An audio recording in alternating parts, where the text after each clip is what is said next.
बाबा साहेब का जाना क्या सच में एक अंत था या फिर एक ऐसे नए युग की शुरुआत जिसकी लौ आज भी जल रही है? सुनो ध्यान से। जैसे ही पता चला कि बाबा साहेब का अंतिम संस्कार मुंबई में होगा, लोग रुक ही नहीं पाए। सभी जत्थों के जत्थों में निकल पड़े और हर रास्ता मानव सैलाब से भर गया। ट्रेनों में पैर रखने की भी जगह नहीं बची थी। कई लोग कह रहे थे आज हम अनाथ हो गए। महिलाएं सिर पीट रही थी, चेहरों को नोच रही थी और शोक इतना गहरा था कि अनेक लोग, खासकर महिलाएं, बेहोश होकर गिर पड़ी। समय के साथ जन सैलाब यूं उमड़ता गया कि सड़कों, गलियों और इमारतों तक हर जगह लोगों का महासागर दिखाई देने लगा। दादर स्टेशन से लेकर माटुंगा तक रास्ता पूरी तरह जाम हो गया। जब बाबा साहेब का पार्थिव शरीर राजगृह पहुंचा, लाखों लोग हाथ जोड़कर खड़े थे। कई अपने बच्चों को कंधों पर बिठाए हुए ताकि वे अंतिम दर्शन कर सके। विशाल जनसैलाब देखकर सुझाव आया कि अंतिम संस्कार शिवाजी पार्क में किया जाए, परंतु कांग्रेस सरकार और बीएमसी कमिश्नर ने अनुमति देने से स्पष्ट रूप से इनकार कर दिया। तब बाबा साहेब की सहयोगी C.K. बोले आगे आए और दादर चौपाटी के पास अपनी जमीन अंतिम संस्कार हेतु समर्पित कर दी।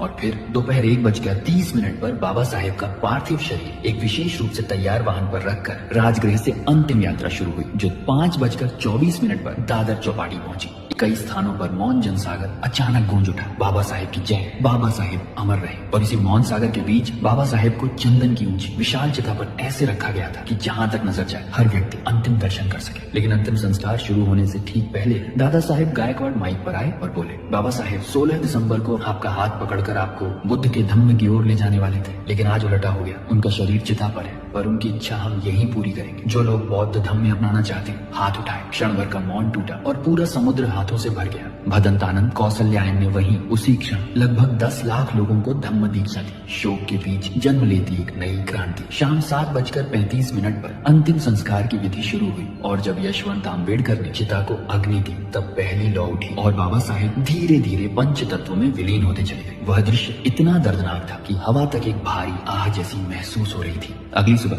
8 दिसंबर 1956 को दादर श्मशान से बाबा साहेब की अस्थियां यशवंत आम्बेडकर ने एकत्रित की और उस पवित्र क्षण में लगभग 3 लाख लोग मौन श्रद्धांजलि में खड़े थे। जो 6 दिसंबर को नहीं पहुंच पाए थे, वे आज पूरी विनम्रता से सिर झुकाए खड़े थे। वहीं भदंत आनंद कौशल्यायन ने त्रिशरण और 22 प्रतिज्ञाओं के साथ लगभग 1,50,000 लोगों को धम्म दीक्षा दी। बाबा साहेब की अस्थियां केसरिया वस्त्र में लिपटी हुई एक खुले वाहन में रखी गई और लगभग 3 लाख लोगों की अंतिम श्रद्धांजलि यात्रा 5 मील लंबा मार्ग तय करती हुई राजगृह पहुंची। तो वह दृश्य इतिहास में हमेशा के लिए दर्ज हो गया। सच्चाई यही है कि बाबा साहेब ने जिस धम्म के मार्ग पर हमें चलने का साहस